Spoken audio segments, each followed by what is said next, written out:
ഇപ്പൊ ചില ആൾക്കാർ പറയുമല്ലോ പാട്ട് പഠിക്കാതെ തന്നെ പാടുന്നവരുണ്ട്. അതൊക്കെ ഇപ്പൊ ജന്മനാ കിട്ടണ ഒരു പാട്ട് പഠിച്ചുകൊണ്ട് നമുക്ക് അതിന്റെ ടെക്നിക്കാലിറ്റി അറിയാൻ പറ്റും എന്നുള്ളതാണ്. ഇത് നമ്മൾ റിപ്പീറ്റ് ചെയ്യണം എന്നുള്ളതാണ് തൊണ്ടയില്, ഡെയിലി പ്രാക്ടീസ് ചെയ്യാന്നുള്ളതാണ്. അപ്പോൾ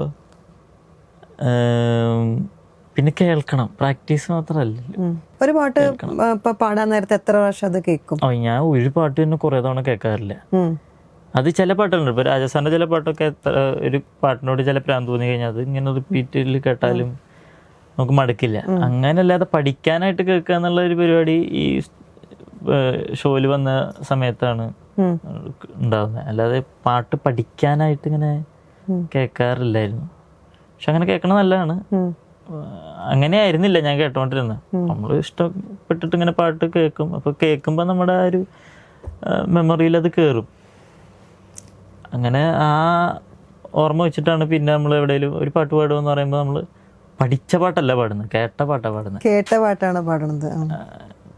പെട്ടെന്നൊരു പാട്ട് പാടുക, തുമ്പീവ എന്നുള്ള പാട്ട് പാടുക പറയുമ്പോൾ തുമ്പീവ ഞാൻ കേട്ടിട്ടുണ്ട്, അല്ലാണ്ട് ഞാൻ തുമ്പീവ പഠിച്ചിട്ടില്ല. പക്ഷെ അപ്പൊ രണ്ടിനും വ്യത്യാസങ്ങൾ ഉണ്ടാവില്ല? വ്യത്യാസം എന്ന് പറഞ്ഞു കഴിഞ്ഞാൽ നന്നായി കേട്ടിട്ടുണ്ട് എന്നുണ്ടെങ്കിൽ വ്യത്യാസമൊന്നും ഉണ്ടാവില്ല. കേട്ടതിൽ എന്താന്നൊക്കെ നമുക്കറിയാലോ. അങ്ങനെ